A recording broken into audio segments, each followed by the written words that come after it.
अस्सलामुअलैकुम एवरीवन, मैं हूं मोहम्मद तलहा। आप लोग देख रहे हैं तलाश फिज़ एकेडमी। बच्चों, आज की वीडियो की शुरुआत करते हैं एक स्टोरी से। तो काफ़ी पुरानी बात है। आर्किमिडीज़ जो कि 287 बीसी के अंदर पैदा हुए, वो सायरकुस नामी एक आइलैंड पर रहा करते थे और वहाँ पर काफ़ी ज़्यादा साइंटिफिक एक्सपेरिमेंट्स किया करते थे। वहाँ का जो किंग था, उसने सोचा कि मैं एक नया क्राउन बनाऊं। तो उसके लिए उसने कुछ गोल्ड कॉइन जो है वो एक सुनार को दिए और बोला कि भाई मुझे क्राउन बना के देना है। लेकिन जब क्राउन बनकर आता है तो उसको गोल्ड स्मिथ की सुनार की नीयत पे शक होता है, लेकिन जाहिर सी बात है वो साबित नहीं कर पाता, तो वो मदद लेता है आर्किमिडीज़ की। आर्किमिडीज़ सोचते हुए एक दिन नहाने के लिए जाता है और जैसे ही वो बाथ टब में बैठता है तो पानी बाथ टब से बाहर की तरफ गिर जाता है। तो आर्किमिडीज़ सोचता है कि कितना पानी गिरा होगा, जितना कि मैंने जगह घेरी है। तो यूरिका यूरिका कहता हुआ उस बाथ टब से निकलता है और लेजेंड्स कहते हैं वो उसी तरीके से बादशाह के दरबार तक पहुंच जाता है। अब सारी बात यह है कि यहाँ पर जो हमें कॉन्सेप्ट समझना है वो कॉन्सेप्ट ये है कि जो क्राउन है वो गोल्ड का बना हुआ है और वो एक पर्टिकुलर मास का है जो कि कॉइन के मास थे। अब डेंसिटी होती है मास पर यूनिट वॉल्यूम, तो जो भी मास पर यूनिट वॉल्यूम है वो डेंसिटी है, और गोल्ड की डेंसिटी सिल्वर की डेंसिटी से ज़्यादा होती है। सिल्वर गोल्ड के लिहाज से थोड़ा सा हल्का है। अब हमने ये सोचा कि भाई डेंसिटी हम मालूम तो कर सकते हैं, mass divide by volume, density पता लग जाएगी डेंसिटी सिल्वर की है या गोल्ड की है। लेकिन वॉल्यूम मालूम करना काफ़ी मुश्किल काम है, क्योंकि जो एग्जैक्ट शेप्स होती हैं उनका वॉल्यूम नाप सकते हैं, लेकिन क्राउन की शेप तो अजीब व गरीब है, तो उसका वॉल्यूम कैसे नापें। तो उसके लिए इस क्राउन को जो है वो डिप किया गया वाटर में और देखा गया कि उसने कितना अमाउंट ऑफ वाटर डिस्प्लेस किया, वो उसका वॉल्यूम हो गया। तो हमने डेंसिटी कैलकुलेट कर ली। गोल्ड की डेंसिटी और जो क्राउन की डेंसिटी है उसको मैच किया, बादशाह के दरबार में गया और पता चला कि भाई गोल्ड जो है वो भारी है एज़ कम्पेयर टू क्राउन। तो साबित हुआ कि गोल्ड स्मिथ ने कुछ ना कुछ चोरी की है। और आगे चल के यही जो हमारा प्रिंसिपल था, इसे नाम दिया गया आर्किमिडीज़ प्रिंसिपल। आज की वीडियो में आर्किमिडीज़ प्रिंसिपल को समझेंगे, फॉर्मूला ड्राइव करेंगे और थोड़ी सी रियल लाइफ एग्जांपल्स देखेंगे अबाउट आर्किमिडीज़ प्रिंसिपल। सबसे पहली बात, आर्किमिडीज़ प्रिंसिपल क्या कहता है कि जब एक ऑब्जेक्ट को सबमर्ज किया जाता है फ्लूइड में, जब किसी भी फ्लूइड के अंदर डाला जाता है किसी भी ऑब्जेक्ट को, चाहे वो मुकम्मल तौर पर हो या पार्शली हो, किसी चीज़ को हम लिक्विड के अंदर या फ्लूइड के अंदर मुकम्मल तौर पर डिबो दें या पार्शली डिबो दें, आधा अधूरा डिबो दें, तो वो एक्सपीरियंस करता है एक अपवर्ड बोयेंट फोर्स। एक फोर्स होती है जिसे बोयेंट फोर्स कहते हैं या अपथ्रस्ट फोर्स कहते हैं। और ये जो फोर्स होती है जो कि लिक्विड अप्लाई करता है वो इक्वल होती है in magnitude of the force of gravity on the displaced fluid. तो जो फ्लूइड डिस्प्लेस हुआ था, जितना उसके ऊपर फोर्स ऑफ ग्रेविटी एक्ट कर रही है या जितना उसका अमाउंट ऑफ या वेट है लिक्विड का जो कि डिस्प्लेस हुआ, जो बोयेंट फोर्स है वो उसी के बराबर होती है। ठीक है, अब मैं इस पूरी स्टेटमेंट को सिंपल कर देता हूँ। जब भी किसी ऑब्जेक्ट को फ्लूइड के अंदर डिबोया जाता है, चाहे मुकम्मल तौर पे या आधा अधूरा, तो जाहिर सी बात है कुछ फ्लूइड डिस्प्लेस हो जाता है। अब वो जो फ्लूइड डिस्प्लेस होता है उसका वेट बराबर होता है उस अपवर्ड बोयेंट फोर्स के जो कि बॉडी के ऊपर एक्ट करती है। और ये जो बोयेंट फोर्स है या अपथ्रस्ट फोर्स है, ये दो फैक्टर्स के ऊपर डिपेंड करती है। पहला होता है वॉल्यूम ऑफ द बॉडी, जो बॉडी है उसने कितनी जगह घेरी हुई है। याद रखो वो उसके मास पर डिपेंड नहीं कर रही कि वो कितनी भारी है, बल्कि वो डिपेंड करती है वॉल्यूम ऑफ द बॉडी पर कि कितनी जगह कोई भी बॉडी जो है वो ऑक्यूपाई कर रही है। If more fluid is displace then more will be the upthrust. जाहिर सी बात है अगर बॉडी का वॉल्यूम ज़्यादा है तो ज़्यादा वॉल्यूम डिस्प्लेस होगा, तो इसका मतलब अपथ्रस्ट भी ज़्यादा होगा। सबसे पहले तो डिपेंड कर रहा है कि वो जो बॉडी है वो कितना वॉल्यूम जो है वो ऑक्यूपाई कर रही है, और दूसरा वो डिपेंड करता है डेंसिटी ऑफ द फ्लूइड पे, कि जो फ्लूइड की डेंसिटी है वो कितनी ज़्यादा है, फ्लूइड कितना डेंस है, उसके पार्टिकल कितने करीब हैं, कितना दूर है। आपको पता है ना, डेंसिटी का मतलब होता है पार्टिकल्स का एक दूसरे के करीब होना। जब भी पार्टिकल्स बहुत ज़्यादा करीब होते हैं, कोई चीज़ गाढ़ी होती है तो डेंसिटी ज़्यादा होती है, और जितने पार्टिकल्स दूर होते हैं उतनी डेंसिटी कम हो जाती है। तो जितनी ज़्यादा डेंसिटी उतना ही ज़्यादा अपथ्रस्ट जो है वो प्रोड्यूस होता है। तो आर्किमिडीज़ प्रिंसिपल के मुताबिक जब भी किसी बॉडी को आप लिक्विड में डिबोएंगे तो उसके ऊपर एक ऊपर की तरफ फोर्स लगेगी, अपथ्रस्ट या बुओयंट फोर्स लगेगी। और ये फोर्स किस पर डिपेंड करती है? ये बराबर होती है, पहली बात, कितना लिक्विड डिस्प्लेस हुआ था उसके वजन के बराबर होती है। ज़्यादा लिक्विड डिस्प्लेस होगा तो अपथ्रस्ट भी ज़्यादा होगा, कम लिक्विड डिस्प्लेस होगा तो अपथ्रस्ट भी कम होगा। और जाहिर सी बात है दो चीज़ों पर डिपेंड कर रही है, यहाँ पे लिख रहे हैं हम, वॉल्यूम ऑफ द बॉडी पर डिपेंड करता है और डेंसिटी ऑफ द फ्लूइड पे डिपेंड करता है। मिसाल के तौर पे हमारे पास एक ऑब्जेक्ट है जो कि 5 किलोग्राम का है। आप देख सकते हो कि जब मैंने इसको बैलेंस के ऊपर लटकाया हुआ है तो इसका मास जो है वो 5 किलोग्राम नज़र आ रहा है। यहाँ पर हमने एक बीकर टाइप कुछ बनाया हुआ है जहाँ से यहाँ पर एक ओपनिंग करी हुई है कि जितना भी इस ओपनिंग से ऊपर लिक्विड जाएगा वो यहाँ से बाहर आकर इस कंटेनर के अंदर जमा हो जाएगा। तो इस ऑब्जेक्ट का मास 5 किलोग्राम है। मैंने मेजर कर लिया कि हाँ भाई ये 5 किलोग्राम का है और वेट भी 5 किलोग्राम के हिसाब से ही होगा। अगर मैं फॉर एग्जांपल कह दूं कि वैसे आपको पता है ना W बराबर होता है किसके, mg के, तो अगर g को 10 के बराबर सपोज कर लें तो 5 × 10, इसका मतलब ये जो चीज़ है वो कितने न्यूटन की होगी, वो बराबर होगी 50 न्यूटन के। अब जैसे ही हम इसको पानी के अंदर डिबोते हैं तो पानी का लेवल थोड़ा सा बढ़ जाता है। जब पानी का लेवल बढ़ जाएगा तो यहाँ से बाहर गिर के इस कंटेनर के अंदर आ जाएगा। अब कंटेनर के अंदर कितना पानी गया? कंटेनर के अंदर पानी गया 2 किलोग्राम, ठीक है, यानी कि जो अपथ्रस्ट अप्लाई हो रहा था वो 2 किलोग्राम के बराबर हो रहा था, ठीक है। और जो उसका वज़न है, अपेरेंट वेट, आप देखो वो कम हो गया। पहले 5 किलोग्राम था, अभी उसका अपेरेंट जो मास है या वेट, अभी मैं समझाता हूँ, वो 3 हो जाएगा। आपको मैंने बताया था यहाँ पे कि ये कितने न्यूटन की चीज़ है, ये 50 न्यूटन की चीज़ है। अब यहाँ पे जो वज़न आ गया 2 × 10, ये हो गया 20 न्यूटन, यानी कि जो अपथ्रस्ट अप्लाई हो रहा था वो 20 न्यूटन अप्लाई हो रहा था। जबकि अब जो इसका वज़न बच गया वो वज़न है सिर्फ और सिर्फ 30 न्यूटन। तो 30 न्यूटन 20 न्यूटन बराबर हो जाता है 50 न्यूटन के। तो एक बात तो कंफर्म है, जब भी किसी चीज़ को आप किसी फ्लूइड के अंदर डिबोते हैं तो उसका जो वेट है वो कुछ कम हो जाता है, और जो उसका अपेरेंट वेट है, जो उसका ज़ाहिरी वज़न है, वो किसके बराबर होता है? वो बराबर हो जाता है एक्चुअल वेट कितना था उसका, उसमें से माइनस कर दो कितना के अपथ्रस्ट, यानी कि ऊपर की तरफ जाने वाली फोर्स अप्लाई हो रही है। बुओयंट फोर्स भी कहते हैं और अपथ्रस्ट फोर्स भी कहते हैं, जो कि यहाँ पे अप्लाई हो रही है ऊपर की तरफ। और ये कितनी, किस पर डिपेंड करेगी कि कितनी ज़्यादा है कितनी कम है? वो डिपेंड करती है कितना वॉल्यूम ऑफ लिक्विड जो है या फ्लूइड जो है वो डिस्प्लेस हुआ है।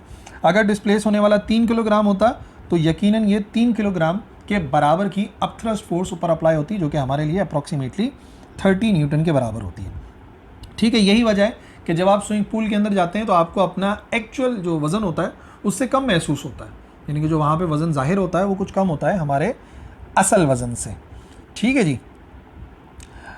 तो बात यह है, यही वाला प्रिंसिपल इस्तेमाल होता है एक हॉट एयर बलून के ऊपर भी। सिर्फ ये लिक्विड की बात नहीं है, ये तमाम फ्लूइड्स की बात है, एयर के लिए भी अप्लाई होती है।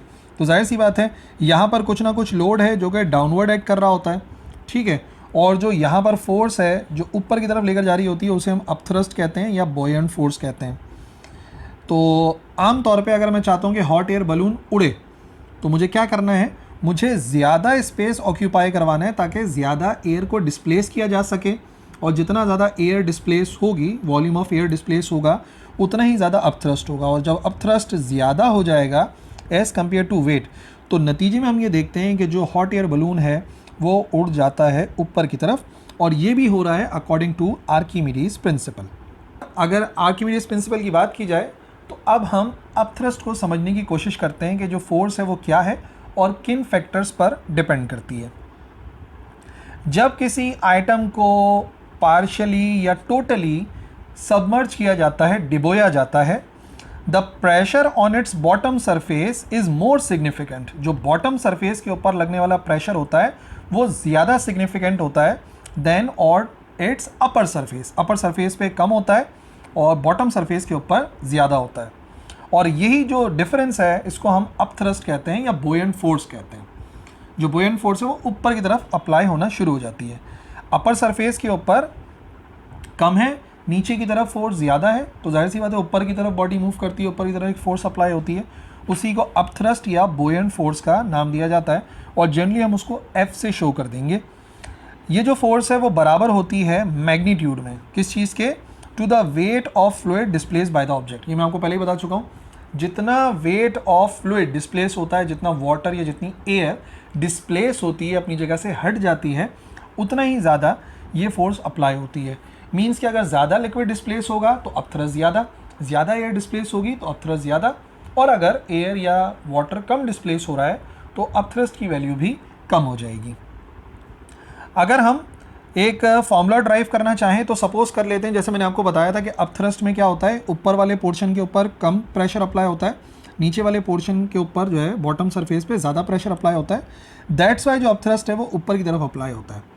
तो लेट्स से सपोज कर लेते हैं एक सिलेंडर है जिसका एरिया ए के बराबर है, हाइट एच के बराबर है। तो अगर इसका वॉल्यूम निकालना चाहें तो वॉल्यूम बराबर होता है ए मल्टीप्लाई बाय एच के, यानी कि एरिया को मल्टीप्लाई कर सकते हैं हाइट से। पर यहाँ पे जो बात हो रही है वो बात एक्चुअली एक फोर्स की हो रही है, और आपको पता है फोर्स के फॉर्मूले को अगर हम इस्तेमाल करना चाहें, so according to the definition of force, जो अपथ्रस्ट फोर्स है जिसको हम वेट से कैलकुलेट करना चाहेंगे, अपथ्रस्ट ऊपर की तरफ अप्लाई होती है और जो वेट है वो डाउनवर्ड अप्लाई हो रहा है। तो एक बात तो कंफर्म है, दोनों की डायरेक्शन जो है वो अपोजिट होती है। वेट और जो अपथ्रस्ट फोर्स है दोनों की डायरेक्शन अपोजिट होगी, तो नेगेटिव साइन तो आना चाहिए। लेट्स से इसको इक्वेशन नंबर 1 कर देते हैं। अच्छा, अब वेट की वैल्यू निकाल लें तो हमें पता है according to the definition of weight, अगर हम डेफिनेशन ऑफ वेट को इस्तेमाल करें तो वेट बराबर होता है किसके, W बराबर होता है mg के। अब जी तो आपको पता है एक्सेलरेशन ड्यू टू ग्रेविटी, उसके ऊपर तो सब कुछ डिपेंड करता ही है। मास का कोई फार्मूला आपको बनाना पड़ेगा। मास का फार्मूला कैसे बना सकते हो, यहाँ पे जो चीज़ इस्तेमाल होती है वो असल में इस्तेमाल होती है जो डेंसिटी है फ्लूइड की, वो बहुत इंपॉर्टेंस रखती है ना। क्योंकि अगर मिसाल के तौर पे आप जो है किसी डेंस चीज़ के अंदर डूबने की कोशिश करोगे तो आप नहीं डूब पाओगे, ठीक है ना। तो जो अपथ्रस्ट है, कितना ज़्यादा अपथ्रस्ट अप्लाई होगा वो डिपेंड करता है कि डेंसिटी कितनी, डेंसिटी का इन्वॉल्व करते हैं। सिंस अगर मैं इस्तेमाल करता हूँ डेफिनेशन ऑफ डेंसिटी को, तो क्या है डेफिनेशन ऑफ डेंसिटी, डेंसिटी बराबर होती है मास पर यूनिट वॉल्यूम के।